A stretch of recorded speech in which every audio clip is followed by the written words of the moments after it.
Start பண்ணலாமா? So good evening everyone present here. Myself Mahima.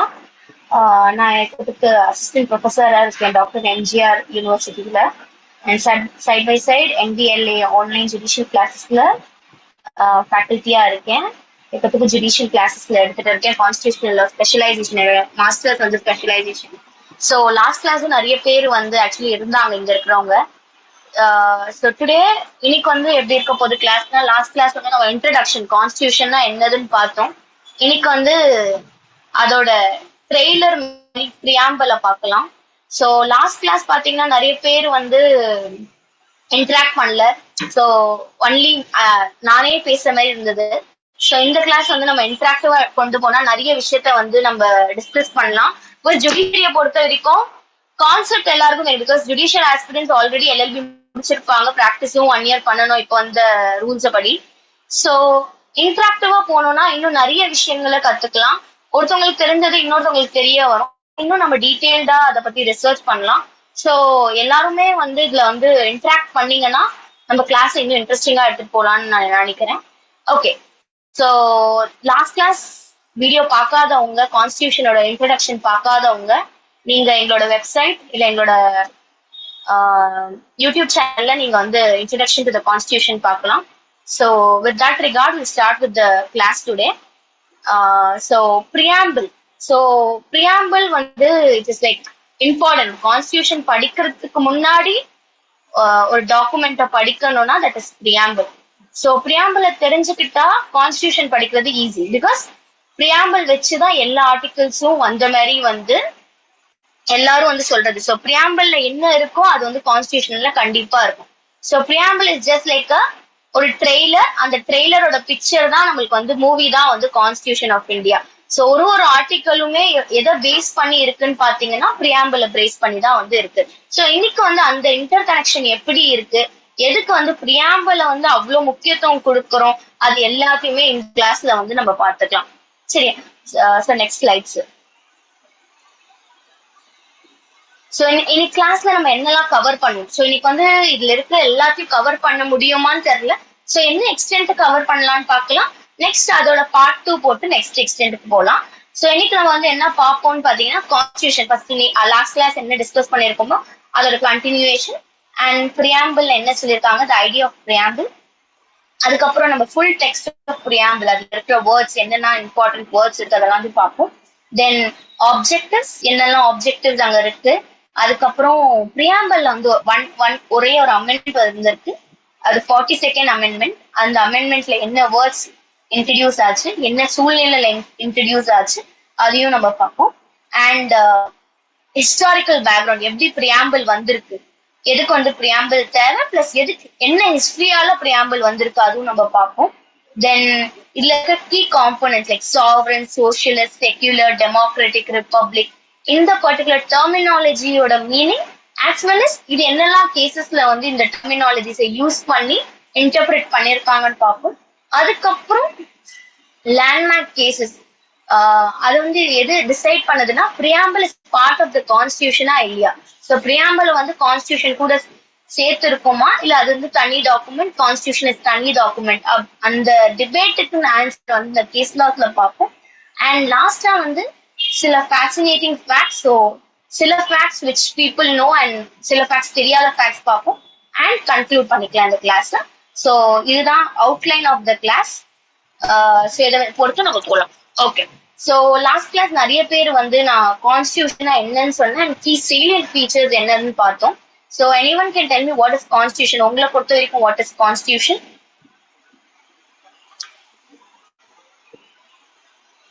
Anyone?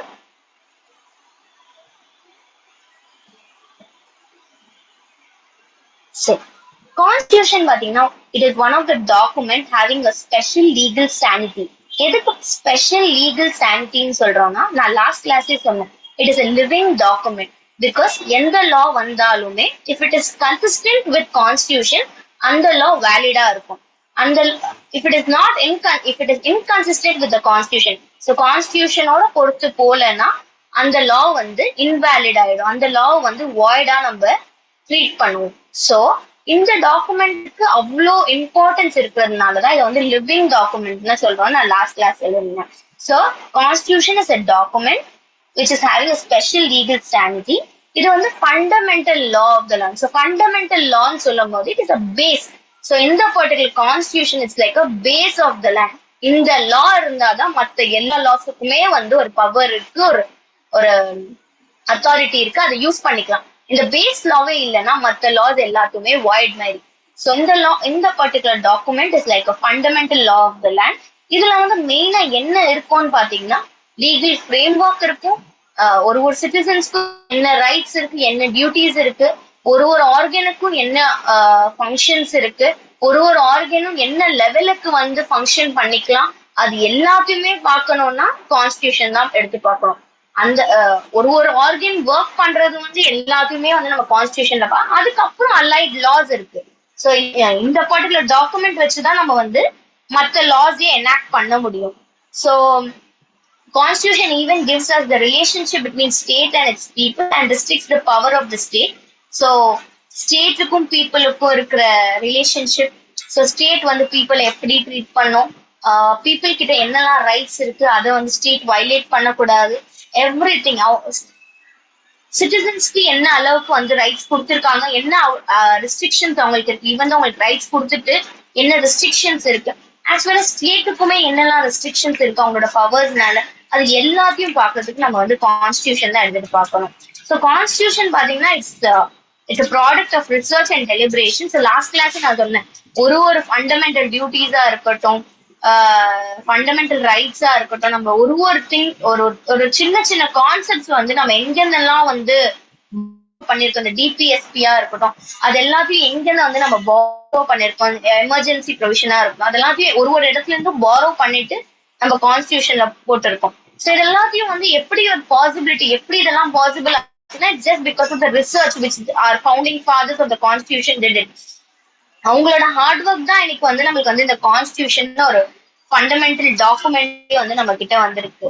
So as already discussed, it is one of the lengthiest written constitution in the world, and இது வந்து enforce எப்போ ஆச்சுன்னு பாத்தீங்கன்னா 26 ஜனவரி 1950. So independence வந்ததுக்கு அப்புறம் 1950ல இந்த particular document வந்து என்ஃபோர்ஸ் பண்ணிருக்கோம் 26. ஸோ இது 26 ஜனவரி 1950. இதையுமே வந்து நீங்க ஸோ இப்போ எந்த ஆக்ட் எடுத்தாலுமே நம்ம வந்து பார்ப்போம், என்ஃபோர்ஸ்மெண்ட் டேட் வந்து கண்டிப்பா தெரியும். சிமிலர்லி இந்த பர்டிகுலர் கான்ஸ்டியூஷனோட என்ஃபோர்ஸ்மெண்ட் டேட் நீங்க எங்க பார்க்கலாம்னு பாத்தீங்கன்னா, anyone has an idea எங்க பார்க்கலாம் enforcement date? anyone has an idea? 26 ஜனவரி 1950ல இருந்து சொல்றோம். ஆனா இந்த பர்டிகுலர் டேட் வந்து கான்ஸ்டியூஷன் எங்க போட்டிருக்காங்க? Any idea sir? முன்னாடி சார் எனி ஐடியா? ஸோ நம்ம பிரியாம்பிள் எடுத்து பார்த்தோம்னா அதுல வந்து இருக்கும் 26 ஜனவரி 1950. ஸோ அதை வச்சு நம்மளுக்கு கிளியரா தெரியும். Okay, so let us go into the history. எப்படி வந்து பிரியாம்பிள் வந்திருக்கு எல்லாத்தையும் பார்க்கலாம். ஸோ பிரியாம்பிள்னா என்னது? First preamble is nothing but an introductory part of the constitution. So constitution படிக்கிறதுக்கு முன்னாடி ஒன் ஆஃப் அது என்ன இன்ட்ரடக்ஷன் கொடுக்கறதுக்கு வந்து மெயினான டாக்குமெண்டே பிரியாம்பிள். ஸோ இதை வந்து நான் உங்களுக்கு ஸ்டார்டிங் ஆஃப் த கிளாஸ்லேயே சொன்னேன். இன்னைக்கு நம்ம ட்ரெய்லர் பார்க்க போறோம் கான்ஸ்டியூஷனுக்கு. ஸோ ட்ரெய்லர்ல தான் வந்து என்னெல்லாம் இருக்கு கான்ஸ்டியூஷன்ல தெரிய வரும். அதுக்கப்புறம் கான்ஸ்டியூஷன் உள்ள போகும்போது அந்த ட்ரெய்லர்ல பார்த்ததும் உள்ள இருக்கிற டாக்குமெண்ட்லயும் எப்படி கனெக்ஷன் இருக்குன்னு பார்க்கலாம். So preamble is nothing but an introductory part of the constitution. It reflects the core constitutional values embodied in the constitution. So என்னெல்லாம் கான்ஸ்டியூஷனல் வேல்யூஸ் இருக்கு? ஃபார் எக்ஸாம்பிள் நான் ஜஸ்ட் ஒரு எக்ஸாம்பிளோட சொல்றேன். செக்யூலர்னு ஒரு வேர்டு இருக்கு பிரியாம்பிள்ல. ஸோ அந்த செக்யூலர்னு வேர்டும் நம்ம ரைட் டு ரிலீஜன், இந்த right to profess any religion, இது ரெண்டும் கனெக்ட் ஆகும். So trailer says what is there inside and the main pictures detailedly explains நம்மளுக்கு அந்த ரைட் எவ்வளவு இருக்கு, எந்த எக்ஸ்டென்ட் வரைக்கும் அந்த ரைட் இருக்குன்னு சொல்லிட்டு எக்ஸ்பிளைன் பண்றது வந்து உள்ள இருக்க கான்ஸ்டியூஷன். ஸோ பிரியாம்பிள்ல வந்து நம்ம எப்படி ஒரு ஆக்டுக்குமே வந்து பாத்தீங்கன்னா statement of reason and objective பாக்குறோமோ, preamble is nothing but it sets out the aims and objective of the statute. So aim and objective of the constitution of India அதை வந்து பார்க்கணும்னா we have to refer the preamble.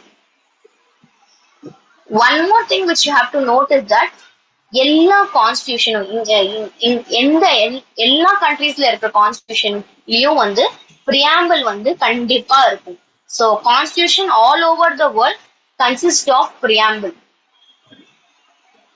எதுக்கு இது இருக்குன்னு பாத்தீங்கன்னா main reason பாத்தீங்கன்னா இது அந்த கான்ஸ்டியூஷன்ல இருக்கிற ஐடியல்ஸ் அண்ட் கோல்ஸ் என்ன இருக்கு அதை வந்து ஈஸியா தெரியணும்னா நம்ம பிரியாம்பிள் எடுத்து பார்த்தா தெரிஞ்சிடும். ஓகே, இந்த கான்ஸ்டியூஷன்ல இந்த ஐடியாலஜி எல்லாம் யூஸ் பண்ணிருக்காங்க, அது வந்து நம்மளுக்கு வந்து எங்க ரிஃப்ளெக்ட் ஆகும்னு பிரியாம்பிள் வந்து ரிஃப்ளெக்ட் ஆகும். ஸோ பிரியாம்பிள் வந்து it is not only there for and constitution. சில நம்ம statement of reasons and objectives பார்க்கறோம்ல, அதுவும் it's like nothing but like a preamble. So ஒரு ஆக்ட் கீழே இருக்கும், ஸ்டாட்யூட்ல இருக்கும், பில்லையும் இருக்கும், வேற எந்த ஒரு டாக்குமெண்ட்லயும் எங்கெல்லாம் எய்ம்ஸ் அண்ட் ஆப்ஜெக்டிவ்ஸ் வந்து ரெஃப்ளெக்ட் பண்ணணும்னு இருக்கும் அங்க எல்லாமே வந்து பிரியாம்பிள் இருக்கும். So preamble gives us a brief idea of what the document exactly purports. So உள்ள என்ன இருக்கு அப்படின்னு தெரியணும். அந்த brief is nothing but just idea. அந்த just idea தெரியணும்னா the main document which you have to take and you have to refer is preamble. So preamble gives us a brief idea of what the document உள்ள என்ன இருக்குன்னு தெரியணும்னா you can just refer the preamble. It sets out the rules and regulations to guide the people of the country. So preamble இருக்கிறது கண்டிப்பா constitution உள்ள, that is ஒரு ஆர்டிக்கலோ அது எல்லா உள்ள வந்து இருக்கணும். வெளியே இருக்கு உள்ள இல்லைன்னா இட் இஸ் இன்கன்சிஸ்டன்ட். ஸோ வெளியே என்ன கொடுத்துருக்காங்கோ, பிரியாம்பிள் என்ன இருக்கோ அது டெஃபினட்டா அந்த ஐடியாலஜில இருக்கிறது வந்து உள்ள கண்டிப்பா ஆர்டிகல்ஸ்ல வந்து இருக்கும். ஸோ இட் இஸ் லைக் இது வந்து ஒரு ஸ்ட்ரிக்ட் ரூல். என்ன வந்து பெரிய பிரியாம்பிள் இருக்கோ அது வந்து உள்ள கண்டிப்பா இருக்கும். And it டெல்ஸ் us the inspiration and motto of the citizens as explained. So உள்ள இன்ஸ்பிரேஷன் என்ன இன்ஸ்பிரேஷன் எந்த மோட்டோவால இந்த கான்ஸ்டியூஷனை ஸ்டார்ட் பண்ணியிருக்கோம், இதுக்கப்புறம் நம்ம வந்து என்னெல்லாம் வந்து உள்ள இருக்க போகுதுன்னு சொல்றது. ஸோ எந்த கான்ஸ்டியூஷனும் பிகின் ஆகுறதுக்கு முன்னாடி பேசிக் வந்து பிரியாம்பிள் வந்து கண்டிப்பா இருக்கும். ஸோ பிகினிங் ஆஃப் த கான்ஸ்டியூஷன்லயே வந்து நம்மளுக்கு வந்து பிரியாம்பிள் இருக்கு. ஸோ எண்ட்ல இல்ல, பிகினிங்லயே நம்மளுக்கு வந்து அந்த ட்ரெய்லர் கிடைச்சுன்னா அந்த ட்ரெய்லரோட மெயின் பிக்சர் தான் பின்னாடி. ஸோ ஓகே, ஸோ பிரியாம்பிள்னா என்னன்னு புரிஞ்சிருக்கு. ஸோ பிரியாம்பிளோட ஹிஸ்டரி பார்க்கலாம். So பிரியாம்பிளோட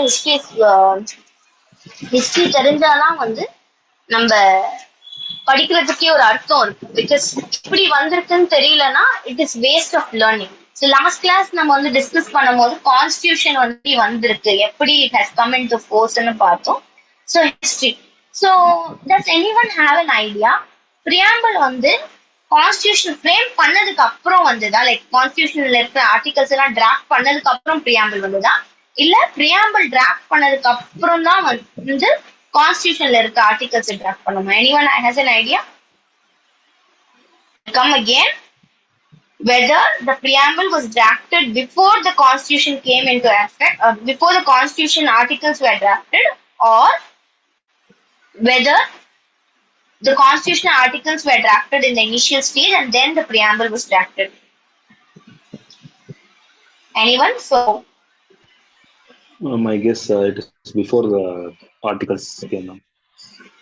Okay, so before the articles of the constitution came into effect, we got an idea, and that is how the preamble, the constitution was drafted. Okay, so the history part, then let us see whether the answer varies or whether the answer is same. So initially பாத்தீங்கன்னா 1946ல இந்த idea நம்மளுக்கு வந்து கிடைச்சிச்சு. நம்மளுக்கு வந்து independence கிடைக்க போகுது, and we'll have to frame a constitution. So an expert committee was appointed by the National Congress in the year 1946ல ஒரு எக்ஸ்பர்ட் கமிட்டியை வந்து அப்பாயிண்ட் பண்ணாங்க. சரி, இந்த ஸ்லைட் வேண்டாம், நெக்ஸ்ட் ஸ்லைட் போங்க சார். இது கான்ஸ்டியூஷனோட பேக்ரவுண்ட், லாஸ்ட் கிளாஸே முடிச்சாச்சு. next slide sir. Next slide. Yes.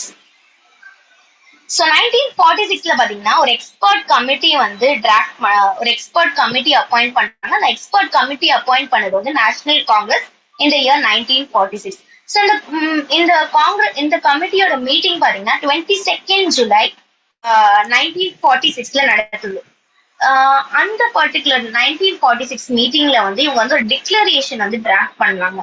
அந்த டிக்ளரேஷன்ல objectives of the constitution of India இருக்கு. ஸோ என்னெல்லாம் objectives constitution of India draft பண்றதுக்கு முன்னாடி என்னெல்லாம் உள்ள தேவைப்படும் அது எல்லாத்தையும் அந்த டிக்ளரேஷன்ல டிராஃப்ட் பண்றாங்க. That was drafted on 26 July 1946. So இந்த பர்டிகுலர் கண்டென்ட் இந்த பர்டிகுலர் டிக்ளரேஷன் வச்சுக்கிட்டு நேரு என்ன பண்றாரு, ஒரு டிராஃப்ட் ரெசல்யூஷன் ஃப்ரேம் பண்றாரு. ஸோ இந்த draft resolution is called as objective resolution. Is one of the important. So பிரியாம்பிளோட கனெக்ட் ஆகுறது objective resolution. So please note it down. அது ரொம்ப இம்பார்ட்டன்ட் ஆப்ஜெக்டிவ் ரெசல்யூஷன். ஸோ இந்த டிக்ளரேஷன் மீட்டிங்ல என்னெல்லாம் ஆப்ஜெக்டிவ்ஸ் வரப்போகுது கான்ஸ்டிடியூஷன் ஆஃப் இந்தியால அதை டிஸ்கஸ் பண்ணதுக்கு அப்புறம் டிக்ளரேஷன் போட்டாங்க. அந்த டிக்ளரேஷனோட டிராஃப்ட மூவ் பண்ணி நேரு ஒரு டிராஃப்ட் ரெசல்யூஷன் பாஸ் பண்றாரு. அந்த டிராஃப்ட் ரெசல்யூஷனோட பேரு ஆப்ஜெக்டிவ் ரெசல்யூஷன். ஸோ இந்த particular objective resolution is being presented before the constituent assembly. So அந்த பர்டிகுலர் அசம்பிளிக்கு முன்னாடி which is constituent assembly constitution of இந்தியாவை ஃப்ரேம் பண்ணிச்சு. இது நான் உங்களுக்கு கிளாஸஸ் எழுதிருந்தேன். ஸோ அந்த பர்டிகுலர் அசம்பிளிக்கு முன்னாடி ஆப்ஜெக்டிவ் ரெசல்யூஷன் நேரு பிரசன்ட் பண்றாரு. That is on 13th December 1946. After the இது டிபேட் பண்ணி இந்த ஆப்ஜெக்டிவ் ரெசல்யூஷனை டிபேட் பண்ணதுக்கு அப்புறம் 22nd January 1947 இந்த particular draft resolution that is objective ரெசல்யூஷனை அடாப்ட் பண்ணிக்கிறாங்க. ஆனா அந்த டைமுமே ஒரு கொஸ்டின் இருக்கு, வெதர் பிரியாம்பிள் முன்னாடியே டிராஃப்ட் பண்ணி வச்சது நல்லதா இல்ல லேட்டர் ஆன் தட் இஸ் இந்த ஆப்ஜெக்டிவ் ரெசல்யூஷன் முன்னாடியே டிராஃப்ட் பண்ணி வச்சது நல்லதா இல்ல later on after the articles have been drafted அதுக்கப்புறம் இந்த ஆப்ஜெக்டிவ் ரெசல்யூஷன் எடுத்து மறுபடியும் செக் பண்ணிட்டு அதுக்கப்புறம் ஆப்ஜெக்டிவ் ரெசல்யூஷனை பிரியாம்பிளா மாத்தலாமான்னு ஒரு கொஸ்டின் வரும்போது B.N. Rao B.N. Rao என்ன சொல்லியிருக்காருன்னு பாத்தீங்கன்னா,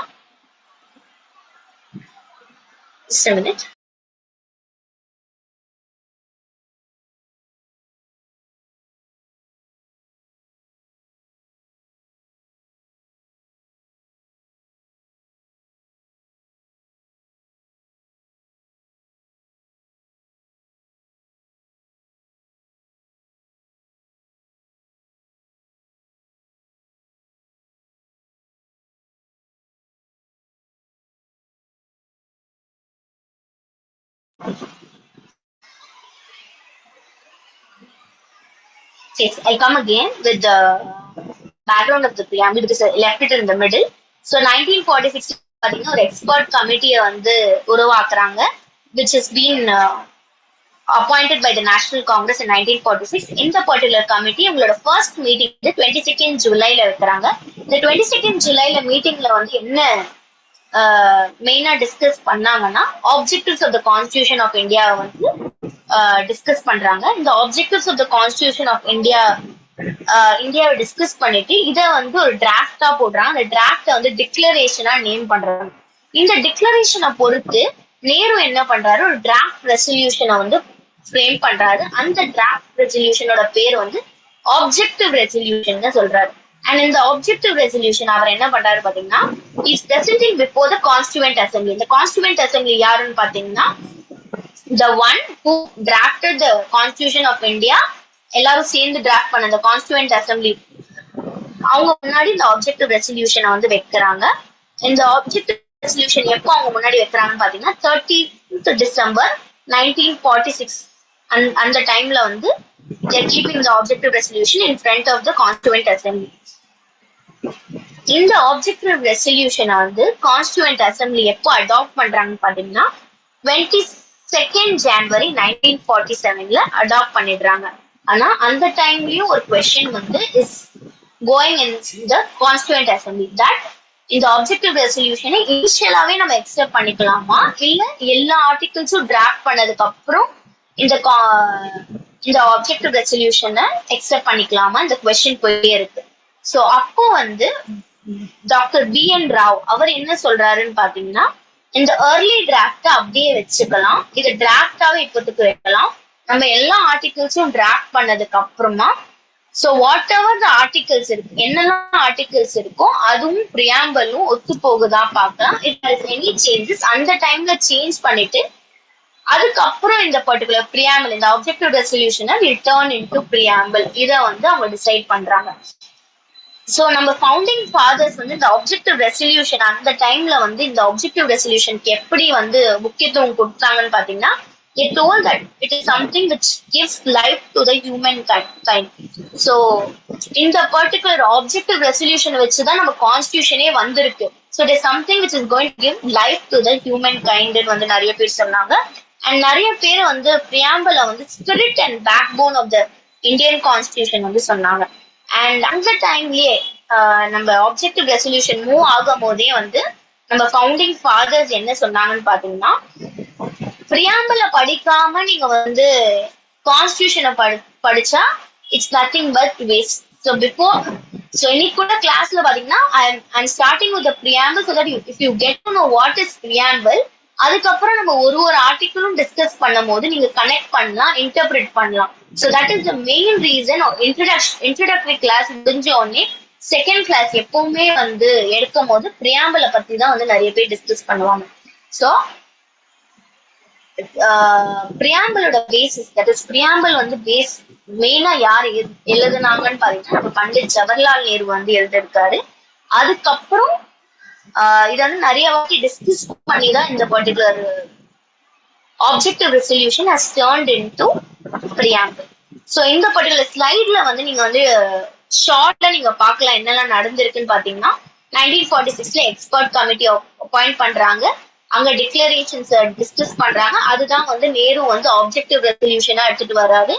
நேரு வந்து 13 டிசம்பர் 1946ல இந்த ஆப்ஜெக்டிவ் ரெசல்யூஷனை கான்ஸ்டியூண்ட் அசம்பிளிக்கு முன்னாடி எடுத்துட்டு வராரு. 22 ஜனவரி 1947ல வந்து அந்த ஆப்ஜெக்டிவ் ரெசல்யூஷனை வந்து அடாப்ட் பண்ணிடுறாங்க ஆஃப்டர் அ லென்த்தி டிபேட் இந்த கான்ஸ்டியூண்ட் அசம்பிளி. 1947ல பிஎன் ராவ் என்ன பண்றாருன்னா இந்த டிராப்ட்ல வந்து சில சேஞ்சஸ் எடுத்துட்டு அந்த ஆப்ஜெக்டிவ் ரெசல்யூஷன்ல சில சேஞ்சஸ் எடுத்துட்டு வராங்க. அதுக்கப்புறம் 26 நவம்பர் 1949ல தான் வந்து இந்த final redrafted preamble is adopted. And அந்த டைம் இந்த ஃப்ராட்டர்னிட்டி கிளாஸ் ஆட் பண்ணாங்க. So I already told you, இனிஷியலா இருக்கிறத வந்து அப்படியே வச்சுட்டு கான்ஸ்டியூஷனை ஃப்ரேம் பண்ணி மறுபடியும் ஏதாவது சேஞ்சஸ் பண்ணணும்னா பண்ணலாம்னு யோசிச்சாங்க. அதனாலதான் வந்து 26 நவம்பர் 1949ல வந்து இந்த ஃப்ராட்டர்னிட்டின்னு ஒரு வேர்டு எடுத்துட்டு வராங்க. அண்ட் சேஃப்கார்ட் கிளாஸ் முன்னாடி இருந்தது அந்த ஆப்ஜெக்டிவ் ரெசல்யூஷன்ல, அதை வந்து ரிமூவ் பண்ணிக்கிறாங்க. So in short what we get to know is that preamble is being drafted before the resolution வந்து கான்ஸ்டிடியூஷன் வரதுக்கு முன்னாடி வந்து டிராஃப்ட் பண்ணிடுறாங்க. ஆனா preamble is drafted only after the கான்ஸ்டிடியூஷனோட கிளாஸ் எல்லாத்தையும் ஆர்டிகல்ஸ் எல்லாத்தையும் டிராஃப்ட் பண்ணதுக்கு அப்புறம் தான் வந்து நம்ம பிரியாம்பிளையே வந்து டிராஃப்ட் பண்ணாங்க. புரியுதா? Did you get it? முன்னாடி இருக்கு, முன்னாடி earlier slide. Yes. So, what is preamble? Preamble is nothing but an introductory part of an act, statute, bill or document. It is placed before the main substance to explain the reason and purpose behind its enactment. So, constitution பொறுத்த வரைக்கும் preamble இருக்கும். அதுவே ஒரு act பொறுத்த வரைக்கும் statement of object and reason இருக்கும். So, anytime, whenever, if even in future நம்ம ஏதாவது ஆக்டிவும் வந்து ஏதாவது டிராஃப்ட் பண்ண, ஸோ பிரைவேட் பில்ஸும் நிறைய வருது. So we can also, so அதுல வந்து பாத்தீங்கன்னா நம்ம எடுத்துட்டு வரணும்னா any statement of object and reason வந்து முன்னாடி இருக்கும், பின்னாடி தான் அந்த main content of the act வந்து இருக்கும். ஸோ ஒருத்தவங்க வந்து என்ன டிஃபைன் பண்ணிருக்காங்க அது வந்து பார்க்கலாம். ஸோ ஆக்ஸ்போர்ட் டிக்ஷனரியை பொறுத்த வரைக்கும் வாட் இஸ் பிரியாம்பிள்னு பாத்தீங்கன்னா, it's an opening statement that elucidates the purpose of a book, document or statute. So நான் இவ்வளவு நேரம் எடுத்ததுல உங்களுக்கு என்ன புரிஞ்சிருக்கோம்னா, preamble is nothing but it gives us the aims and objectives of the act. So அதே மாதிரி Oxford dictionary வந்து என்ன word use பண்ணிருக்காங்கன்னா purpose. So இந்த பர்டிகுலர் கான்ஸ்டிடியூஷனோட பர்பஸ், கான்ஸ்டிடியூஷன்ல இருக்கிற ஆர்டிகல்ஸோட பர்பஸ் பார்க்கணும்னா preamble பார்க்கலாம். தென் மெரியாம் வெப்ஸ்டர் அவர் என்ன சொல்றாங்கன்னா, it's an introductory statement clarifying the intent of the law. So preamble is nothing but an introduction of the constitution which is going to give us the intention behind the constitution. So constitution என்ன இருக்கு, அதோட intention என்னதுன்னு பார்க்கணும்னா Preamble is the source document. Then Black's Law Dictionary defines preamble as a clause at the beginning of the constitution or a statute explaining its objectives. So already முன்னாடி discuss பண்ற மாதிரி முன்னாடியே discuss பண்ணிருக்கோம். So preamble is nothing but it tells us the aims and objectives.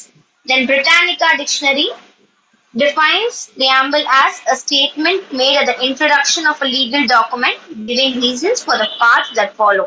So இந்த 4 டெஃபினிஷனும் எடுக்கும் போது நம்மளுக்கு என்ன புரியுதுன்னா purpose, objectives, intention and reason, and all the 4 are same. So with this we are very clear that preamble tells us the intention behind the constitution, the intention of the constitution makers. அவங்களோட thought எப்படி இருந்தது, எப்படி India இருக்கணும், எப்படி வந்து India வந்து it should function, அது எல்லாத்தையுமே நம்ம பார்க்கணும்னா preamble is the source document. Yes sir, next slide sir. So now let us look into the functions of preamble. So what are the main functions which the preamble is putting forth? So it is first one, sets the stage. So as it is an introductory statement underlining the values, aims and principle of the document. So நம்ம preamble வச்சு என்ன கண்டுபிடிக்கலாம்? Okay, Indian Constitution அதோட principles இதுதான் இந்த principles. So இந்த principles follow பண்ணி ஏதாவது லா வந்ததுன்னா it will be accepted. And இந்தியாவோட how will India look after independence அதை பார்க்கணும்னா பிரியாம்பிளை வச்சு நமக்கு தெரிஞ்சிடும். Okay, India is to be a democratic country, India is going to be a secular country. So எல்லாத்துக்குமே it puts for the stage தெரிய வருது என்ன எப்படி இருக்க போகுது இந்தியா, அதை பார்க்கறதுக்கு வந்து preamble இருக்கும். It aids to interpretation. So you know, in the initial stage when a law comes, it at times be an ambiguous இருக்கும், clear-ஆ இருக்காது. So அந்த ambiguity அந்த unclarity அது எல்லாத்தையுமே வந்து சரி பண்றதுக்கு வந்து நம்ம யூஸ்வலா வந்து statement of reasons and objectives use பண்ணுவோம். If it is an act, if it is with regard to the constitution, we are going to use the preamble. So நம்மளுக்கு வந்து அந்த பர்டிகுலர் ஆர்டிகிள் புரியல, அந்த ஆர்டிகிளோட இன்டென்ட் வந்து புரியல, என்ன சொல்ல வராங்க, இந்தியா வந்து செக்யூலரா இல்ல நாட் செக்யூலரா என்ன சொல்ல வராங்க, இல்ல ஏதாவது ஒரு பர்டிகுலர் ரிலீஜனை ஃபாலோ பண்ண போறாங்க, இல்ல எப்படி இருக்க போகுதுன்னு தெரியல. சோ அது எல்லாத்தையும் வந்து இன்டர்பிரட் பண்ணோம். அந்த கிளாஸ் புரியலன்னா the only thing which we can refer is preamble.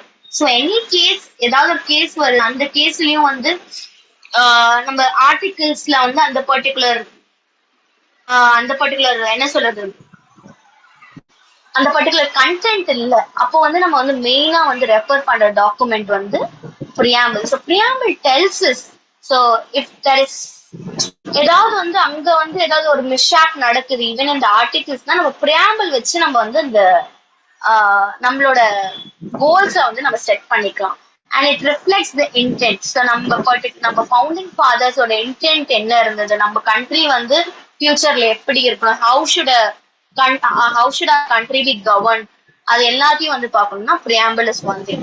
And it restricts the scope.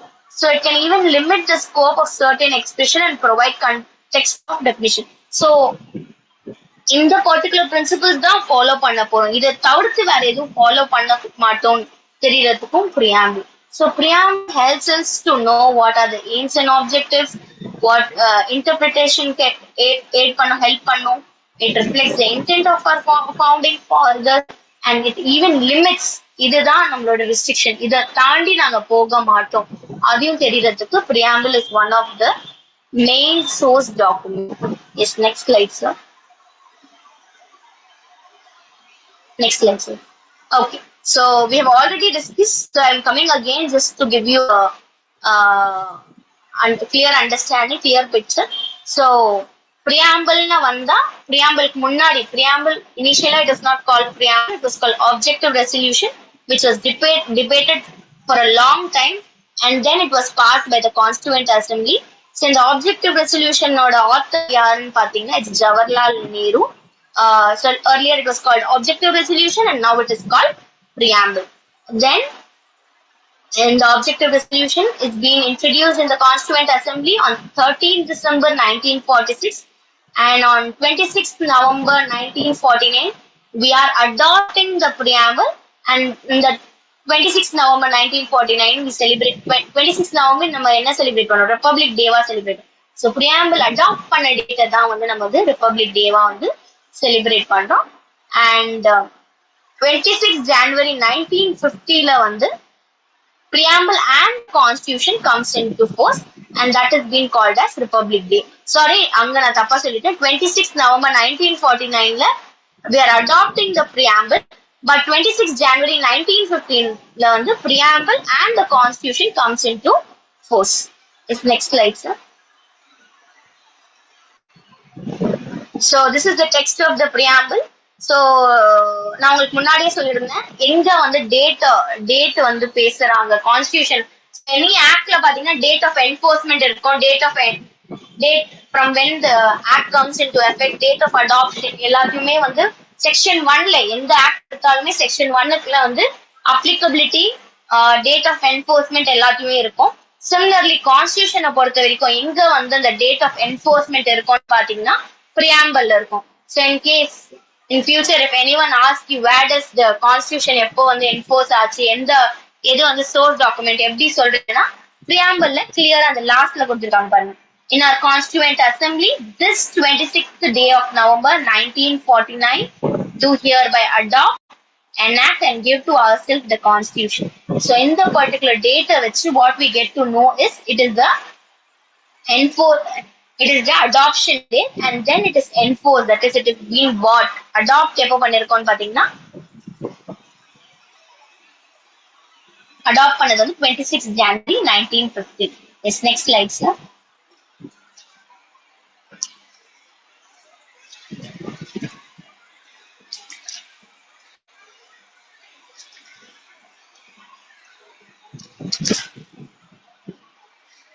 So நம்ம கான்ஸ்டியூஷன் அசம்பிளில வந்து நிறைய பேர் இருந்தாங்க. அதுல ஒரு சார் அல்லாடி கிருஷ்ண சுவாமி அவரோட ஒப்பீனியன்ல பிரியாம்பிள் அவர் என்ன சொன்னாருன்னா, what we thought for our dream for so long is the preamble. So பிரியாம்பிளை பார்க்கும் போது அவருக்கு என்ன தோணுச்சுன்னா, அவர் என்ன யோசிச்சாரோ இல்ல அவர் எவ்வளவு நாளா சுதந்திரம், that is before the independence அவர் வந்து எப்படி அவரோட கண்ட்ரி இருக்கணும்னு யோசிச்சாரோ அதுதான் வந்து பிரியாம்பிள் அவரை பொறுத்த வரைக்கும் அப்படின்னு சொல்றாரு.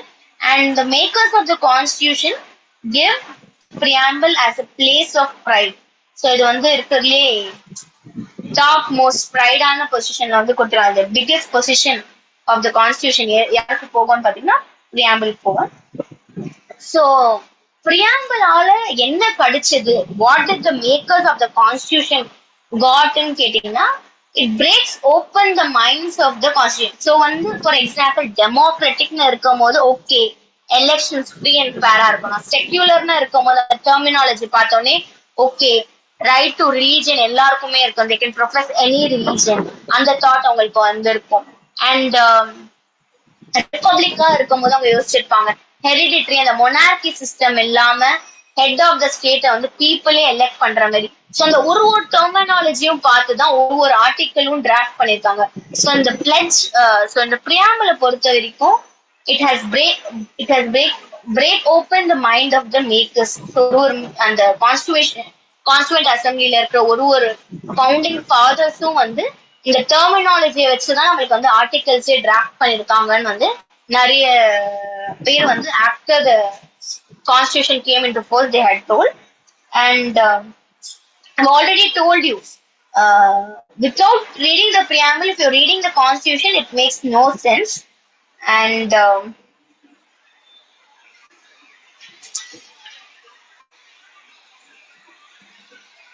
yes, I would like to give you some of the quotations which were given by the prominent personalities, so that in case உங்களுக்கு எக்ஸாம்ல கேக்குறாங்க இந்த பர்டிகுலர் கோட்டை வந்து எந்த பர்சனாலிட்டி கொடுத்தாங்கன்னு தெரியணும்னா this is you can get to know. So if you want you can note it down. So preamble is the key to open the minds of the makers of the constitution. In the particular quote was given by Sir Dyer, Chief Justice. Sir Dyer, Chief Justice. இவரோட statement என்னதுன்னா preamble is the key to open the minds of the makers of the constitution. அதுக்கப்புறம் sir KM Munshi அவர் வந்து என்ன சொன்னாருன்னா அதே slide இருக்கட்டும் sir, and just giving the extra things which has to be. Sir K. Munshi அவர் வந்து என்ன சொன்னாருன்னு பாத்தீங்கன்னா it is an horoscope over sovereign democratic republic. So what is horoscope? தமிழ்ல horoscopeனா என்னது? So I think many of them என்ன சொல்லுவோம் horoscope. ஹாரோஸ்கோப்பும் பிரியாம்பலும் கனெக்ட் ஆகுதா? Is there any connectivity? When இவரோட வேர்ட் இவரோட சேயிங்ஸ் வச்சு ஏதாவது கனெக்டிவிட்டி கிடைக்குதா? Horoscope of our sovereign democratic republics. ஹாரோஸ்கோப்னா என்னது தமிழ்? ஜோதிடம், ஜாதகம். So and yes sir. So பிரியாம்பலும் கான்ஸ்டிடியூஷன் ஆஃப் இந்தியாவை எடுக்கும்போது பிரியாம்பிள்ல வந்து இட் டெல்ஸ் என்னெல்லாம் இருக்கு. ஸோ வந்து எப்படி வந்து as a human being we see horoscope and we get to know what is going to be ahead. அதே மாதிரி கான்ஸ்டிடியூஷனோட பிரியாம்பிள் எடுத்து பார்த்தா என்ன கான்ஸ்டிடியூஷன் என்ன இந்த பர்டிகுலர் டாக்குமெண்ட் வந்து ஃபியூச்சர்ல இந்தியா கொடுக்க போகுது அது வந்து தெரியறதுக்கு வந்து preamble is one of the things. So Sir K. Munshi has rightly pointed it out. It is an preamble is the horoscope over sovereign democratic republic. அதுக்கப்புறம் Sir Ernest Parker, he has given the wording as it is preamble is a key note to the constitution. So key note ன்னு சொல்லும் போது நிறைய பேர் வந்து ஒரு lecture கொடுக்கறதுக்கு முன்னாடி they'll tell you இதெல்லாம் நம்ம கவர் பண்ண போறோம், இதெல்லாம் தான் நான் பேச போறேன்.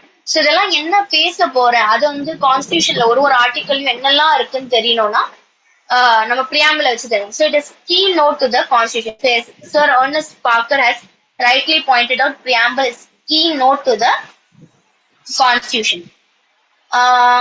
Sir Pandit Thakur Das Bhagwan அவர் என்ன சொல்லியிருக்காருன்னா preamble is the most precious part of the constitution. It is the soul of the constitution. It is the key to the constitution. So preamble is the key to the constitution. So first you get to know what is preamble, then you get to know what are the features which are embedded in the constitution. So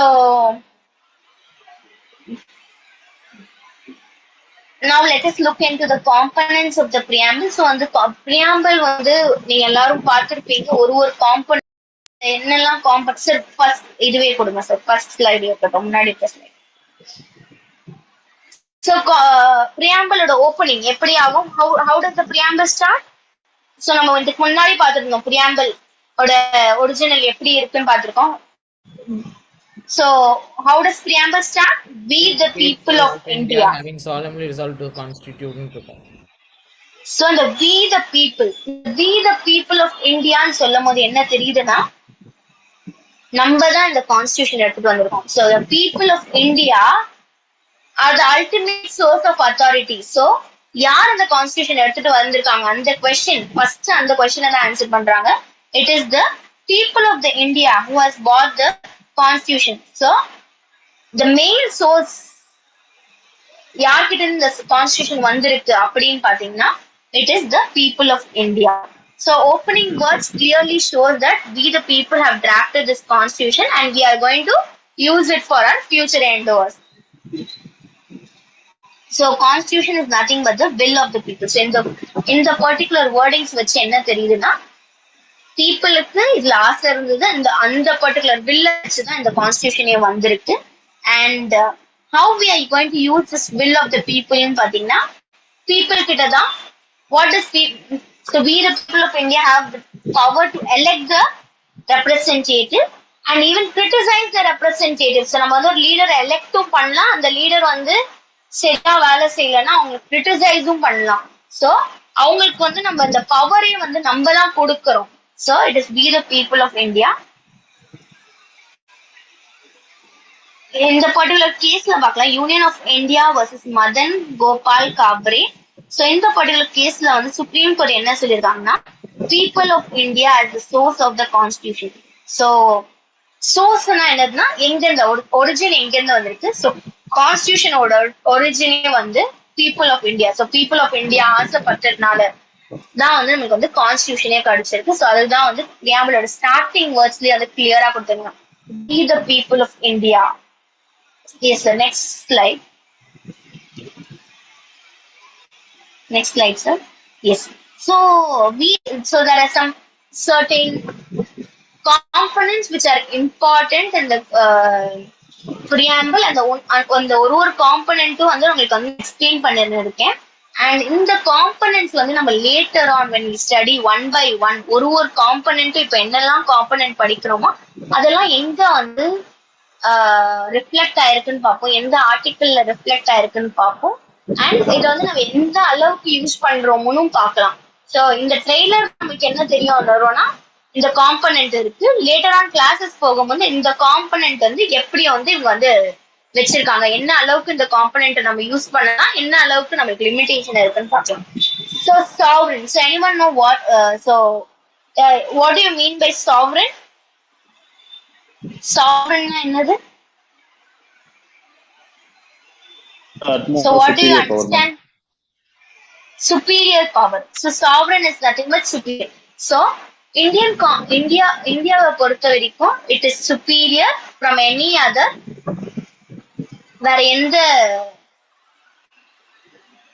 அத்தாரிட்டியை விட யார் superior பாத்தீங்கன்னா it is India அப்படின்னு சொல்லலாம். So சாவரனை வந்து இன்னும் ஈஸியா define பண்ணலாம்னு it is nothing but supreme. So we are supreme அப்படின்னு சொல்லலாம்.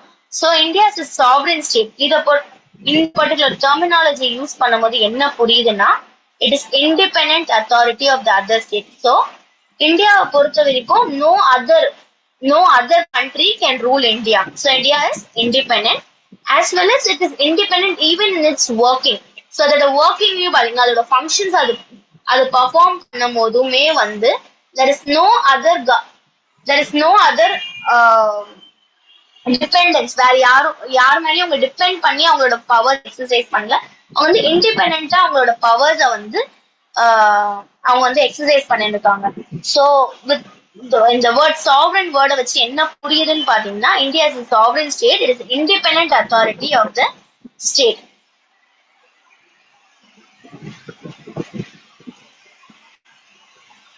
Is this a minute?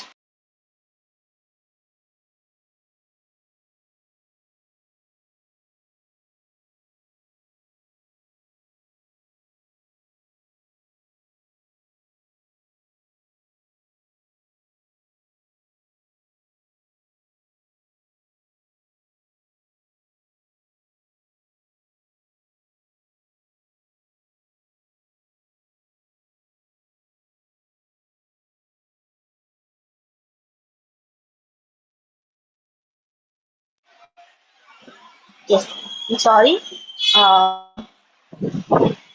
So sovereign சொல்லும் போது என்ன புரியுதுன்னா இந்தியாவோட கண்ட்ரோல் வந்து அவங்க கிட்டதான் இருக்கு. ஸோ இந்தியாவோட complete control is with the government and with the authorities and it is not depend on any other country for it's அவங்களோட ஒர்க்காகவும் அவங்களோட அத்தாரிட்டிஸ் எக்ஸசைஸ் பண்ணதுக்கும் அவங்க யார் மேலேயும் வந்து டிபெண்டா இல்லை. So India is an independent country whose power is completely with it and it's governing. And இந்தியாவை பொறுத்த வரைக்கும் சாவரனிட்டி வந்து 2 types இருக்கு.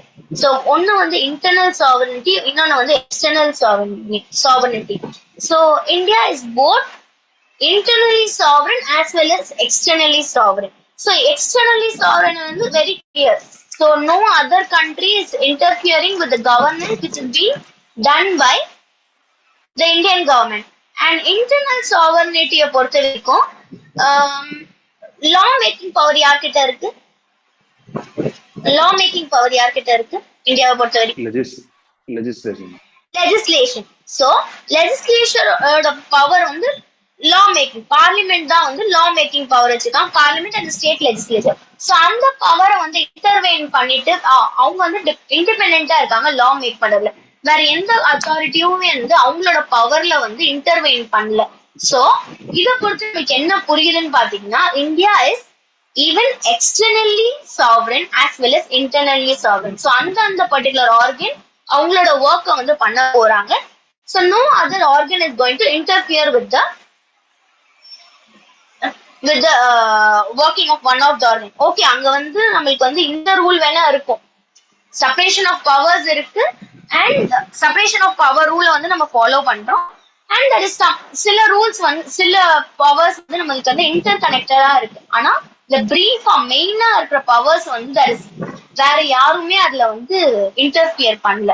So India is both externally sovereign as well as internally sovereign. So there is one case law which defines sovereignty. So Synthetics and Chemical Limited was the state of MP. So in the particular case law வந்து what was the court's holding பாத்தீங்கன்னா, no country can have its own constitution unless it's sovereign. So with this we are able to understand we as இந்தியாவை பொறுத்த வரைக்கும் India கிட்ட வந்து constitution of India இருக்கு. So it is very clear that India is a sovereign country. That is the reason we have the constitution. So in the particular case, it was very clearly told that only a sovereign country can have a constitution. Yes. So sovereignty in one word, if you want me to explain, it's supreme or independent. So India is supreme and India is an independent country with no external as well as an internal control with its affairs. So sovereign வந்து இப்போ நான் உங்களுக்கு sovereign என்ன explain பண்ணும் போது உங்களுக்கே தெரியும் India வந்து ஒரு சாவரன் கண்ட்ரியா இல்லையான்னு சொல்லிட்டு நீங்களே வந்து ஜட்ஜ் பண்ணிக்கலாம். ஸோ இந்த பர்டிகுலர் ஐடியாலஜி வந்து நம்மளோட ஒரு ஆர்டிக்கல்லையும் வந்து நம்ம வந்து எக்ஸ்பிளைன் பண்ணிருப்போம், ஒரு ஆர்டிக்கல்லையும் ரிஃப்ளெக்ட் ஆகும். Is the next terminology which we are going to discuss is socialist. So in the socialist word பாத்தீங்கன்னா it was not initially there when the constitution of India came into force or when the preamble came into force. In the particular article பாத்தீங்கன்னா 42nd amendment 1976ல தான் வந்து இந்த particular article வந்திருக்கு. So please note it down, it's one of the important. So நிறைய articles கொடுத்துட்டு நிறைய words கொடுத்துட்டு like sovereign, socialist, republic, டெமோக்ராட்டிக்னு கொடுத்துட்டு எந்த டெர்மினாலஜி வந்து 42nd அமெண்ட்மெண்ட்ல வந்ததுன்னு கேட்டாங்கன்னா சோஷியலிஸ்ட் அண்ட் செக்யூலர் இந்த ரெண்டு டெர்மினாலஜி மட்டும் பாத்தீங்கன்னா 42nd அமெண்ட்மெண்ட்டுக்கு அப்புறம் தான் வந்து பிரியாம்பிள் வந்து இன்சர்ட் ஆயிருக்கு. சரியா? ஸோ 42nd அமெண்ட்மெண்ட் எப்போ வந்தது பாத்தீங்கன்னா டியூரிங் த எமர்ஜென்சி. இந்த எமர்ஜென்சி டைம்ல தான் வந்து இந்த அமெண்ட்மெண்ட் வந்தது. அந்த அமெண்ட்மெண்ட்ல தான் வந்து சோஷியலிஸ்ட்னு ஒரு வார்த்தையை வந்து எடுத்துட்டு வந்தாங்க. ஸோ சோஷியலிஸ்ட பொறுத்த வரைக்கும் இங்க வந்து நம்ம இந்தியால வந்து என்ன டைப் ஆஃப் சோஷியலிசம் நம்ம வந்து ஃபாலோ பண்றோம்னா டெமோக்ராட்டிக் சோஷியலிசம் வந்து இங்க வந்து ஃபாலோ பண்றாங்க. ஸோ இத வாட் ஸோ சோஷியலிசம்னா இங்க என்ன சொல்ல வராங்கன்னா basic minimum to all. So பீப்புளுக்கு வந்து ஒரு பேசிக் மினிமம் வந்து கொடுக்கறது தான் வந்து சோஷியலிஸ்டோட ஐடியாலஜி இந்தியாவை பொறுத்த வரைக்கும். So it is not a கேபிட்டலிஸ்டிக்ல எப்படி இருக்கும்னா யார் வேணா எவ்வளவு ப்ராப்பர்ட்டிஸ் வேணா வச்சுக்கலாம். அது so that is nothing call minimum கான்செப்ட்னா இல்லவே இல்லை. இந்த மினிமம் கான்செப்டோட ஆப்போசிட் தான் சோஷியலிஸ்டிக் கான்செப்ட். வெல்ஃபேர் ஓரியன்டா நிறைய ஃபீச்சர்ஸ் வந்து நம்ம கான்ஸ்டிடியூஷன் ஆஃப் இந்தியால இருக்கும். ஸோ அந்த கான்ஸ்டிடியூஷன் ஆஃப் இந்தியால இருக்கிற வெல்ஃபேர் ஓரியன்டட் ஃபீச்சர்ஸ் வந்து எந்த வார்த்தையால வந்ததுன்னு பாத்தீங்கன்னா சோஷியலிஸ்ட் வார்த்தையால தான் வந்திருக்கு. ஸோ இந்திரா காந்தி வந்து இந்த 42nd அமெண்ட்மெண்ட் எடுத்துட்டு வரும்போது அவங்கதான் வந்து பிரைம் மினிஸ்டரா இருந்தாங்க. அவங்க வந்து இந்த சோஷியலிஸ்ட் வார்த்தையை வந்து எப்படி எக்ஸ்பிளைன் பண்ணாங்கன்னா equality of opportunity or better life for the people. So opportunities ஈக்குவலா இருக்கணும், அந்த பேசிஸ்ல வந்து நம்ம ஒரு வார்த்தையை ஆட் பண்ணணும்னா சோஷியலிஸ்ட் வார்த்தையை வந்து ஆட் பண்ணணும். ஸோ அப்படிதான் இந்த பர்டிகுலர் சோஷியலிஸ்ட்னு ஒரு வேர்டை வந்து டெர்மினாலஜியை வந்து நம்ம உள்ள ஆட் பண்ணணும். And there's one case law which talks about the socialist the terminology explain பண்றதுக்கு ஒரு case law இருக்கு. That is DS Nakara versus Union of India. In the particular case law came in the year 1982. So இந்த particular case lawல என்ன சொல்றாங்கன்னா சோஷியலிசமோட main எய்மே என்னது பாத்தீங்கன்னா to give citizens a decent standard of life from birth to death ன்னு சொல்லுவாங்க. இதுக்கு வந்து இன்னொரு வேர்டு இன்னொரு டெர்மினாலஜி இருக்கு. ஃப்ரம் கிராடல் டு த கிரேவ்னு இருக்கும். தட் இஸ் கிராடல்னா இந்த தொட்டில் அண்ட் கிரேவ் நத்திங் பட் இறந்ததுக்கு அப்புறம் அந்த மார்ச்சரி கிரவுண்ட வந்து கிரேவ்னு சொல்லுவோம். ஸோ இந்த டிஎஸ் நக்காராஸ் யூனியன் ஆஃப் இந்தியால இந்த ஜட்ஜ் என்ன சொன்னாருன்னா, சோசியலிசம் கான்செப்ட் இந்தியாவை பொறுத்த வரைக்கும் எப்படின்னா, ஒருத்தவங்களுக்கு வந்து ஒரு டீசன்ட் ஸ்டாண்டர்ட் ஆஃப் லைஃப் கொடுக்கணும் from the day they are born till they are dead. So அந்த time from their birth till their death வந்து அவங்களுக்கு வந்து இந்த சோசியலிஸ்ட் அவங்களுக்கு வந்து ஒரு டீசன்ட் ஸ்டாண்டர்ட் ஆஃப் லிவிங் கொடுக்கணும். அதை வந்து கனெக்ட் பண்ண டெர்மினாலஜி வந்து சோசியலிஸ்ட். ஸோ சோசியலிஸ்ட் பார்க்கும்போது நம்ம டிபிஎஸ்பில இருக்க டைரக்டிவ் பிரின்சிபிள்ஸ் ஸ்டேட் பாலிசிஸ்ல இருக்க நிறைய provisions are linking with this socialist terminology. It's just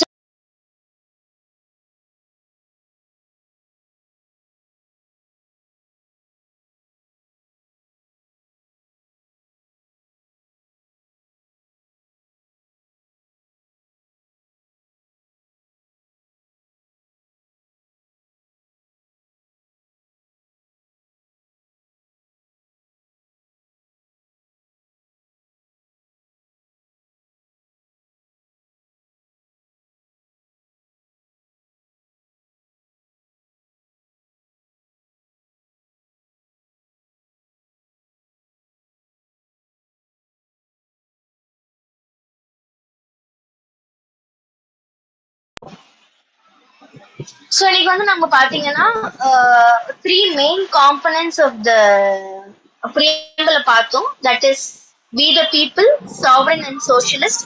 இதுக்கப்புறம் நெக்ஸ்ட் கிளாஸ்ல வந்து நம்ம செக்யூலர் அண்ட் அதுக்கப்புறம் டெமோக்ராட்டிக் இந்த 2 காம்பனன்ட்ஸை பார்ப்போம். ஸோ இன்னைக்கு கிளாஸை பொறுத்த வரைக்கும் what is constitution, what is preamble and சில இம்பார்ட்டன்ட் டெர்மினாலஜிஸ் பார்த்தோம், ஆஸ் வெல் அஸ் ஹிஸ்டரிய பார்த்தோம். ஸோ இதோட கண்டினியூவேஷன் வந்து நம்ம வந்து நெக்ஸ்ட் பார்ட் 2 பிரியாம்பிளோட பார்ட் 2ல பார்ப்போம். So until now is there any doubt with regard to preamble, any doubts or anything which you want me to add on? So இதுவும் நீங்க ஆட் பண்ணீங்கன்னா இன்னும் ஈஸியா இருக்கும். பிகாஸ் நான் கேஸ்ல இருக்கேன். இதை தாண்டி உங்களுக்கு ஏதாவது ஆட் பண்ணணும்னு சொன்னீங்கன்னா அதுவும் நான் நெக்ஸ்ட் கிளாஸ்ல எடுத்துட்டு வர மாதிரி பார்ப்பேன். So is there anything which you want me to add on?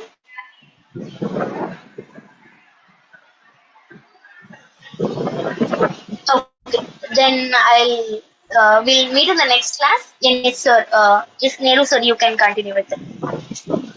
Thank you madam. So இன்னைக்கு கிளாஸ் வந்து பார்த்தீங்கன்னா பிரியாம்பிளில் ஒரு இன்ட்ரோடக்ஷன் கிளாஸ் வந்து கொடுத்துருந்தாங்க பிரியாம்பிளை பொறுத்த வரைக்கும்.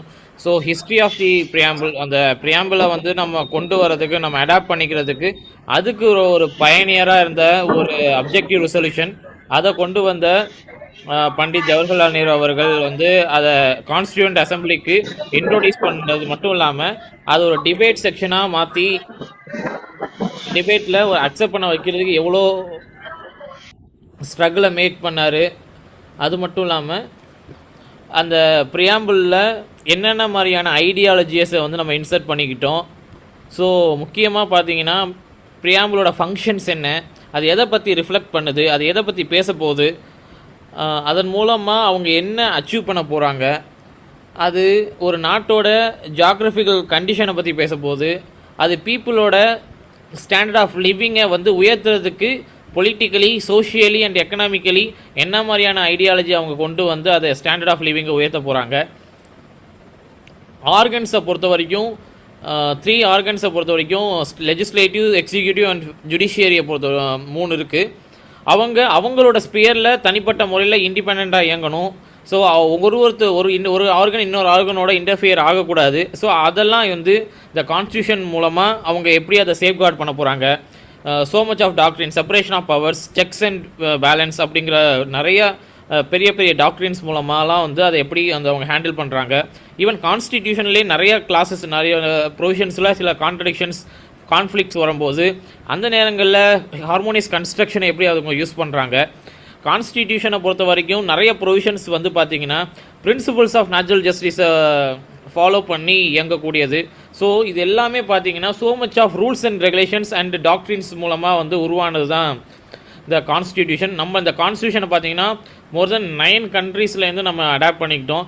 நிறைய கண்ட்ரீஸில் இருக்கக்கூடிய நல்ல சிறந்த பல அரிய கருத்துக்களை நம்மளோட கான்ஸ்டிடியூஷனில் நம்ம அடாப்ட் பண்ணிக்கிட்டதுனால தான் உலகத்திலேயே ரொம்ப லெங்தியஸ்ட் கான்ஸ்டிடியூஷனாக நம்மளோட கான்ஸ்டியூஷன் இருக்குது.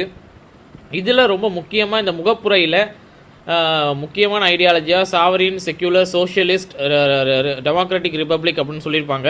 இந்த ஒவ்வொரு வார்த்தையும் எதை பற்றி ரிஃப்ளெக்ட் பண்ண போகுது, இதன் மூலமாக வந்து இந்தியாவை ஒரு 50 வருஷம் கழிச்சோ ஒரு 100 வருஷம் கழிச்சோ என்ன மாதிரியான ஒரு நாடாக உருவாக்கணும் அப்படின்னு லா மேக்கர்ஸ் விரும்புனாங்களோ அதை எந்த அளவுக்கு நம்ம அச்சீவ் பண்ணியிருக்கோம், அதை அச்சீவ் பண்ணிக்கிட்டது இந்த ப்ராக்ரஸ் ஆகிருக்கா இல்லையாங்கிறத ஒரு மெஷர் பண்ணுறதுக்கு மெஷர் பண்ணி பார்ப்பாங்களே.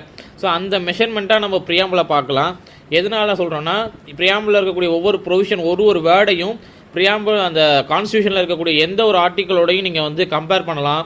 அதோடு நீங்கள் வந்து பார்த்தீங்கன்னா கம்பைன் பண்ணி படிக்கலாம். ஸோ அந்த அளவுக்கு வந்து ஒரு மோஸ்ட் காம்ப்ளெக்ஸ் அண்ட் கிளஸ்டரான ஒரு மெக்கானிசம்னா நம்ம ப்ரியாம்பிளை சொல்லலாம். இன்றைக்கி இதை வந்து போதும்னு நினைக்கிறேன். ஸோ அடுத்த கிளாஸில் வந்து மேடம் வந்து இதோட பார்ட் 2, அதாவது ஒவ்வொரு ஐடியாலஜிஸை பற்றியுமே வந்து எக்ஸ்பிளைன் பண்ணுவாங்க. ப்ரியாம்பிள் முடிச்சிட்டோம்னா அதுக்கடுத்து முக்கியமான டாபிக்ஸ் எல்லாமே நம்ம 1 by 1 கவர் பண்ணலாம். நாளைக்கு நம்மளோட கிளாஸஸ் பார்த்தீங்கன்னா சிபிசியோட கண்டினியூஷன் இருக்கும். இன்ட்ரொடக்ஷன் முடிஞ்சிருச்சு, இனிமேல் செக்ஷன்ஸ்குள்ளே போவோம். நம்மளோட ருத்ரகுமார் சார் வந்து ப்ராக்டிக்கல் ஆஸ்பெக்ட்ஸில் அதே மாதிரி அந்த ஒவ்வொரு ஈச் அண்ட் எவ்ரி டாப்பிக்கையும் டீட்டெயில்டாக வந்து எக்ஸ்பிளைன் பண்ணுவார், ப்ராக்டிக்கல் ஆஸ்பெக்டாகவே சொல்லி தருவார். ஸோ ரொம்ப ஜாலியாக இருக்கும். நாளைக்கு எல்லோரும் போல் 8 மணிக்கு வந்து ஜாயின் பண்ணிக்கோங்க. நாளை மறுநாளும் சார் தான் நடத்த போகிறாரு. அது சிஆர்பிசி பிஎன்டபிள்எஸ்ஐ ஹேண்டில் பண்ணுவார். ஸோ இந்த 2 நாளைக்கும் நாளை மறுநாளும் ருத்ரகுமார் சார் ஹேண்டில் பண்ணுவார். So thank you to every one. இன்றைக்கி நம்ம கிளாஸை ஒழுங்காக அழகாக கொண்டு போன மஹிமா ஜெயின் மேடமுக்கு நான் வந்து நன்றி தெரிவிச்சுக்கிறேன். இந்த வீடியோவோட ரெக்கார்டிங் வந்து இன்னும் 1 மணி நேரத்தில் யூடியூப்பில் அப்லோட் பண்ணிக்கிட்டு உங்கள் குரூப்லேயும் நம்ம குரூப்லேயும் வந்து ஆட் பண்ணிடுவேன். ஸோ நீங்கள் எப்போ வேணாலும் வந்து இந்த ரெக்கார்டிங் செஷன்ஸை போட்டு பார்க்கலாம். இந்த ரெக்கார்டிங் செஷன்ஸ் வந்து ஓப்பன் பப்ளிக்கில் பார்த்தீங்கன்னா இந்த மாதம் வரைக்கும் தான் இருக்கும். அடுத்த மாதத்துலேருந்து பார்த்தீங்கன்னா இதெல்லாமே ப்ரைவேட்டாக மாற்றிடுவேன். நம்ம அகாடமியில் யாரெல்லாம் மெம்பராக இருக்காங்களோ அவங்க மட்டும்தான் நம்ம ஆப் மூலமாக தான் போய் பார்த்துக்க முடியும். ப்ரைவேட்டாக தான் ஆக்கிறதுனால நீங்கள் டேரெக்டாக யூடியூப்பில் போய் ஓப்பன் பண்ணி பார்த்தா ஓப்பன் ஆகாது. ஸோ நம்ம அகாடமியில் வந்து ப்ராப்பராக சைன்அப் பண்ணி லாகின் பண்ணி ஜாயின் பண்ணிக்கோங்க. ஸோ எல்லா வீடியோஸும் யூடியூப்பில் டேரெக்டாக அந்த லிங்கை வந்து உங்களோட ஆப்பில் தான் வந்து அந்தந்த சப்ஜெக்ட்டுக்கான யூடியூப் வீடியோஸும் அதில் தான் நான் ஆட் பண்ணுவேன். நீங்கள் அது மூலமாக தான் போய் பார்த்துக்கிற மாதிரி இருக்கும். ஸோ இந்த மந்த் வரைக்கும் தான் கொஞ்சம் ஃப்ரீ செஷன் இருக்கும். ஸோ இந்த கிளாஸை ப்ராப்பராக கவனித்த எல்லாருக்கும் நன்றியை தெரிவிச்சுக்கிறேன். நாளைக்கு கிளாஸில் பார்க்கலாம். So thank you to every one.